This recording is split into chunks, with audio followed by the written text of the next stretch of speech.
Simple, tapi nggak semua orang bisa. Transmisi manual. Yes, kali ini kita akan bahas Citroen C3 manual.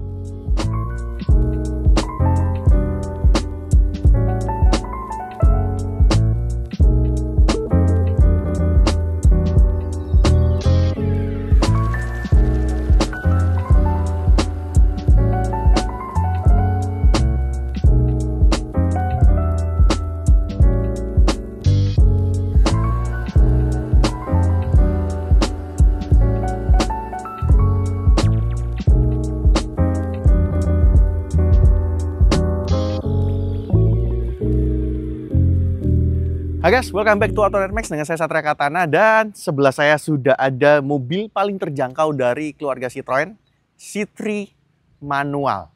Kalau C3 kan yang listrik ya, yang C3 doang itu pakai mesin 1200 cc manual, 5 speed. Dan sekarang kuncinya bagusnya udah flip kayak gini. Sebenarnya perubahan di mobil ini tuh udah dibahas sama Hilsat ya, 6-7 bulan yang lalu kalau nggak salah. Sekarang kita kepengen nyobain mobilnya. Jadi setelah perubahan itu rasanya gimana, kita pakai dalam kota gimana, plus ada satu hal sih yang membedakan mobil ini dengan kebanyakan mobil di kelasnya. Kalau mobil-mobil di kelasnya biasanya LCGC sih ya, dia ditawarkan dengan dua opsi transmisi, manual tentunya dan otomatis. Otomatisnya bisa CVT, bisa yang masih torque converter atau gimana gitu ya.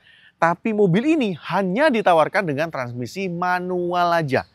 Emang sempat ada selentingan yang di City mau dijual, tapi kalau di City dijual harganya akan lumayan mepet dengan C3 Aircross, tapi ya mungkin resiko dan sebagainya akhirnya nggak dipertimbangkan untuk masuk Indonesia.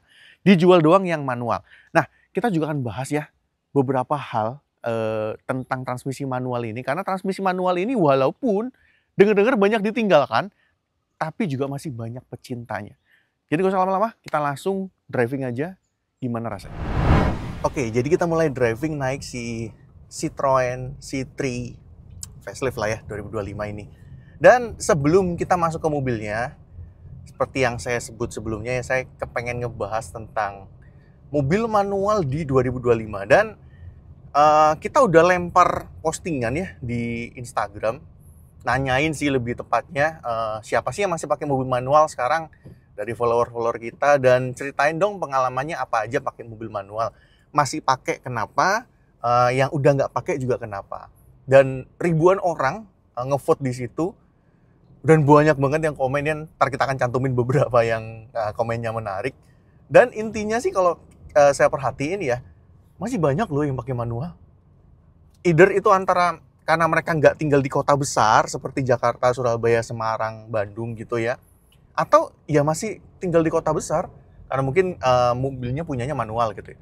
Nah, kita akan bahas 3 hal yang mungkin jadi consideration gitu ya.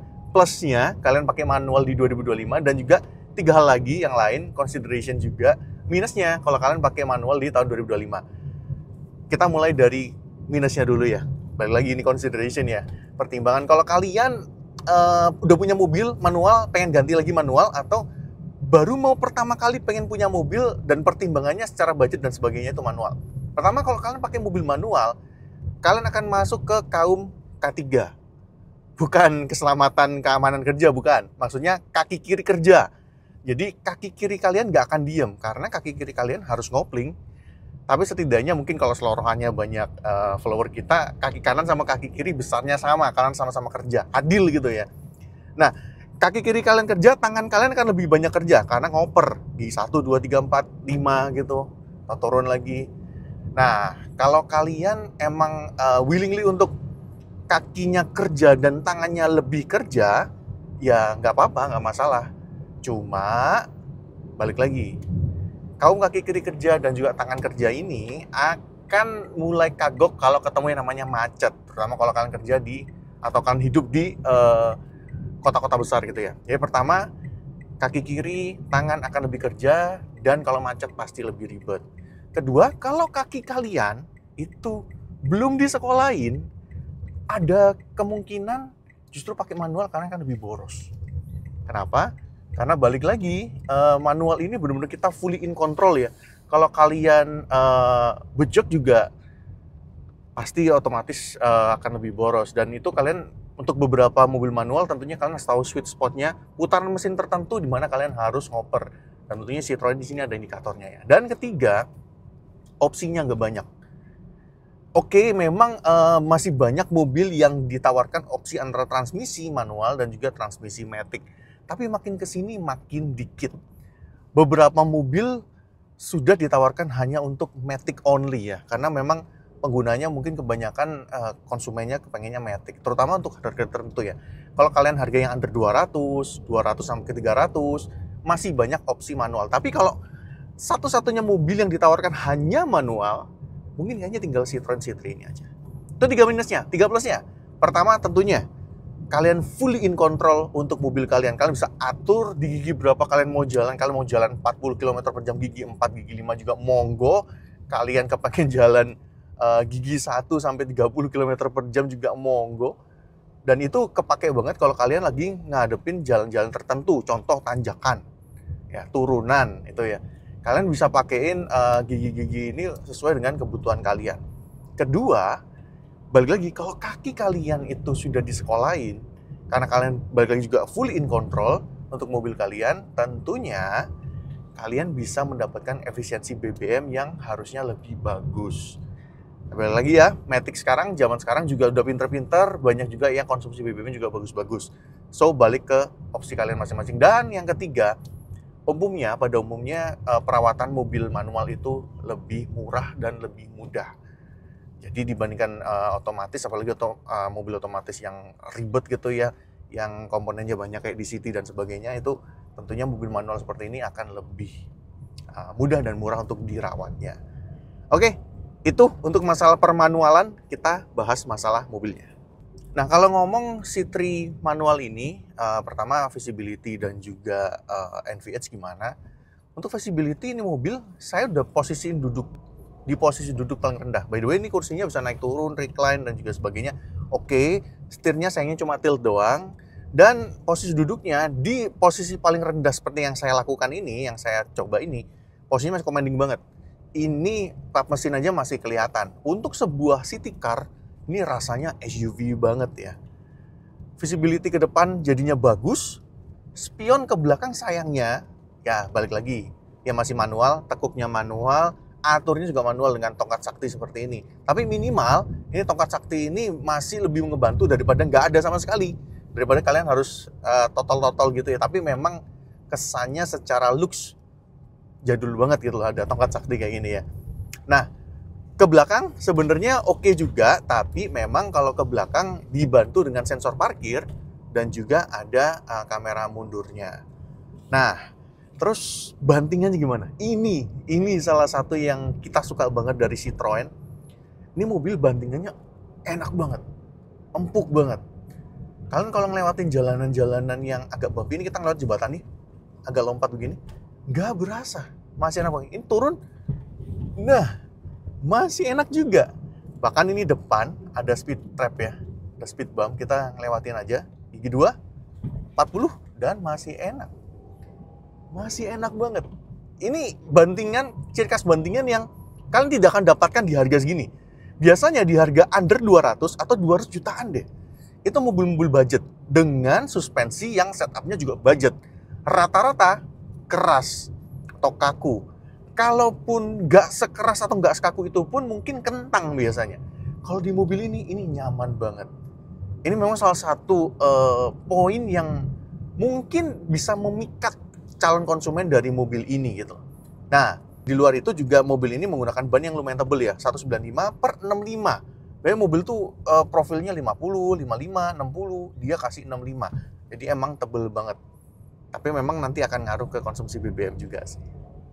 Nah, bandingan yang nyaman banget ini kan emang sesuai dengan value-nya dari Citroen ya. Flying carpet ride, tapi memang biasanya flying carpet ride itu lumayan identik dengan mobil-mobil yang secara budget lebih tinggi ya. Tapi ini bisa kita ngomong ini flying carpet ride versi budget. Versi budgetnya aja enak ya. Apalagi yang versi nggak budget gitu ya. Nah, selain flying carpet ride, Citroen ini kan juga terkenal dengan yang namanya cocoon effect atau efek kepompong gitu ya. Memang kalau kita compare dengan mobil sekelas harganya dari mobil ini, kegedapan kabin, terutama untuk kegedapan dari samping ya, ada motor lewat dan sebagainya, itu memang bagus. Tapi kolong dan juga mesin ini suaranya lumayan masuk.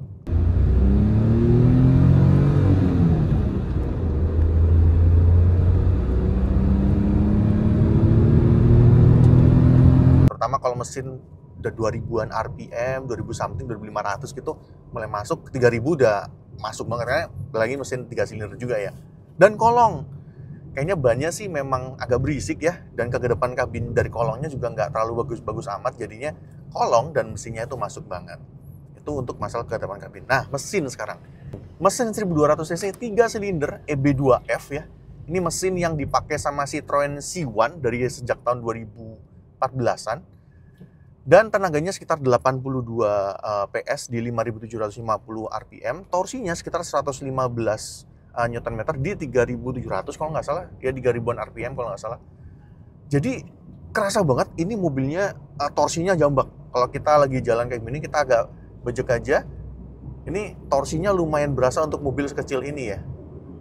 Jatuhnya agak seruntulan sih. Terutama dikombinasikan dengan transmisi manual 5 speed yang dia ini secara perpindahan giginya atau rasionya itu rapet-rapet. Rasanya kayak kepengen diajak agak ngebut-ngebut aja gitu, jadinya seruntulan. Dan ini nih yang agak bahaya nih, karena kalau kalian bawanya seruntulan dan emang terbuai dengan torsi serta transmisinya, jatuhnya nanti nggak irit. Klaim konsumsi BBM-nya sih dari Citroen 19,8 km per liter. Tapi kita sendiri sih ngejalanin kalau di MID aja itu mungkin sekitar 1,13-an lah. Tapi kita akan coba full to full nanti ya dengan BBM RON 92. Karena saya masih akan pakai mobil ini beberapa hari ke depan. Nanti saya akan cantumin aja di bawah dapat full to full-nya berapa ya. Nah, yang lain yang mendukung mobil ini sebenarnya cocok buat mobil daily dalam kota itu karena tangkinya kecil. Tangki mobil ini cuma 30 liter. Jadi ya kalau mobilnya bisa sesuai klaim aja hampir 120, ya dia bisa jalan 600 kilo sih kita nggak terlalu percaya ya. Cuma kalau kita ngomong aja dia bisa dapat 115 saja. 115 dengan 30 liter ya bisa 450 kilo, itu udah termasuk oke untuk dalam kota ya. Mungkin seminggu sekali ngisi bensin atau mungkin bisa lebih dikit sesuai dengan kebutuhan masing-masing. Dan ingat ya, mesin 3 silinder ini dia karena silindernya dia ganjil, tentunya dia nggak balance. Biasanya dikasih balance shaft tapi tetap aja mungkin nggak akan balance mesin 4 silinder, jadi getarannya akan kerasa di putaran-putaran rendah. Dan mobil ini tuh mesinnya berisik dan kasar.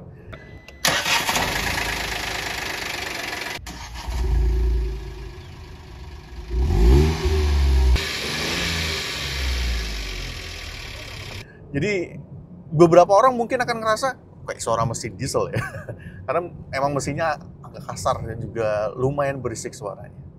Nah, masih ngebahas tentang mesin sih. Mesin 3 silinder dengan torsi yang tadi 115 Nm itu perpindahan gigi yang rapet, ini cocok buat kalian yang suka stop and go dalam kota gitu ya. Jadi kebanyakan mainnya di putaran bawah ya. Kalau kalian sering kena macet atau mungkin kena traffic light, ini mobil buat akselerasi sih cukup enak. Plus kalian harus pahami bahwa mesin 3 silinder itu punya karakteristik yang spesial ya, khusus gitu ya. Ada beberapa sweet spot untuk putaran mesinnya. Dan kalau kalian agak under gitu ya, agak giginya agak tinggi tapi kalian agak santai, tiba-tiba bisa aja drop gitu. Karena harus cepat-cepat turunin giginya. Bagusnya di sini ada eco indikator, jadi ada kayak bar gitu ya. Kalau kalian semakin eco ya semakin hijau, semakin full. Tapi kalau kalian makin boros akan jadi kuning, merah gitu ya. Dan ada indikator juga harus gigi naik atau gigi turun, ngebantu kalian kalau yang mungkin masih awal-awal banget pakai transmisi manual. Tapi transmisi manual untuk oper-opernya juga lumayan presisi, koplingnya juga enteng, pedal remnya juga dia lumayan empuk ya dan bisa ditakar. Tapi mungkin posisi antara kopling, rem dan juga pedal gasnya ini posisinya agak sempit gitu, agak mepet gitu. Mungkin butuh pembiasaan aja. Nah, terakhir fitur. Fitur dari mobil ini ya namanya juga mobil budget ya, nggak bisa expect banyak-banyak juga. Kita udah bersyukur karena di versi facelift ini nambah fitur tapi harganya malah turun. Nambah fitur yang paling krusial menurut saya, belakang ada ISOFIX. Airbagnya jadi 6, termasuk ada di pilar ya. Dia ada airbag pilarnya bagus. Terus dia juga sudah mendapatkan MID atau panel instrumen yang baru yang turunan dari kakaknya, si C3 Aircross. Udah fully digital dan berwarna pula, informatif pula. Cuma menurut saya nggak terlalu pinter ya. Karena saya udah isi full tank mobil ini beberapa hari yang lalu. Dan saya udah pakai mobil ini sejauh 50 km, tapi sisa range-nya ini baru turun nih. Kemarin-kemarin 314, 315 malah naik. Ini baru turun 1 kilo, 313, padahal saya udah pakai 50 km lebih. Jadi kayaknya memang untuk konsumsi BBM dan average-nya kita nggak bisa sepenuhnya percaya banget sama angka ini. Makanya saya mau full to full nantinya ya. Dan yang bagus lagi adalah dia layar 10 inci untuk infotainment-nya ini sudah support Android Auto dan juga Apple CarPlay yang sudah wireless. Itu bagus. Jadi kita nggak usah colok-colok kabel lagi. Kalau mau colok kabel tinggal buat ngecas aja gitu ya. Dan juga dia cukup fluid juga, tampilannya juga mudah dimengerti.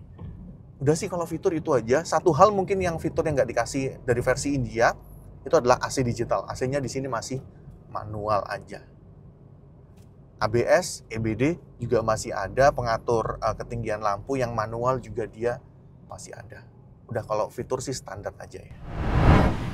Oke, jadi kita udah nyobain ya rasa drivingnya gimana. So far sih sebenarnya masih mirip dengan C3 yang pre-facelift-nya ya. Tapi memang dengan tambahan fitur dan sebagainya dia lebih aman. Sekarang juga bisa lebih bawa anak juga lebih aman, ada ISOFIX dan sebagainya. Dan kita juga mau tunjukin gimana bagasinya dengan koper 28 cabin dan juga ya tas-tas seperti itu. Masih cukup lah.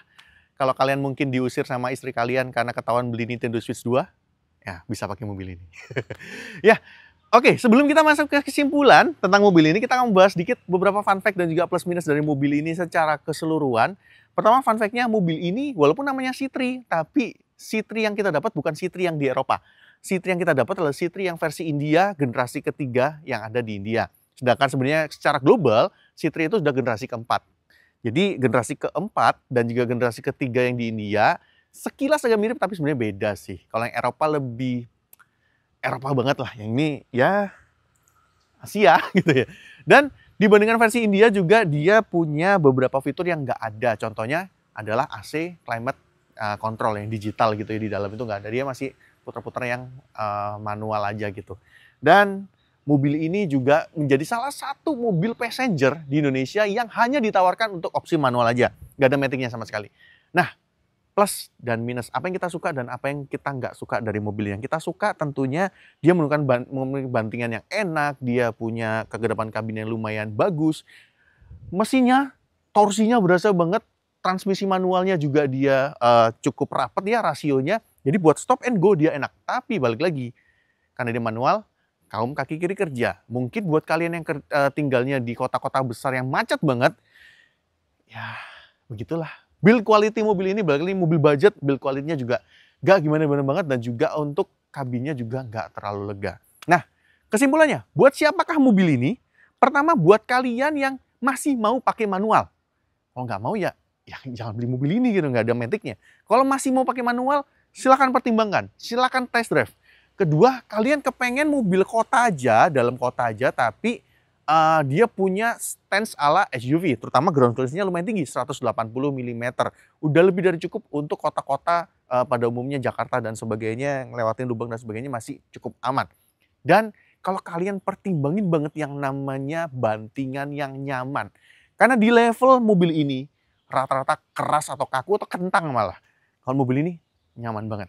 Kalau kalian merasa tiga itu ya, pertimbangan itu, silahkan coba, silahkan test drive. Kalian bisa coba mobilnya Citroen ini di dealer Citroen ataupun di Stellantis Brand House. Kalau Stellantis Brand House itu jual Citroen dan juga jual Jeep ya. So, itu aja dari Autonet Max kayaknya. Kita juga mau ucapkan terima kasih pada teman-teman dari Stellantis Brand House yang ada di Surabaya, yang udah pinjamin mobil ini selama berapa hari, agak lama ya, hampir seminggu. Tapi nggak ada campur tangan apapun. dari pihak Stellantis terhadap hasil review kali ini. Oke, itu aja. Sampai ketemu di video selanjutnya. Kalau kalian suka boleh like, share teman-teman kalian, komen juga di bawah, subscribe buat yang belum, dan juga mampir ke Instagram, TikTok, dan juga websitenya Autonex. Saya Satria Katana, undur diri. Bye.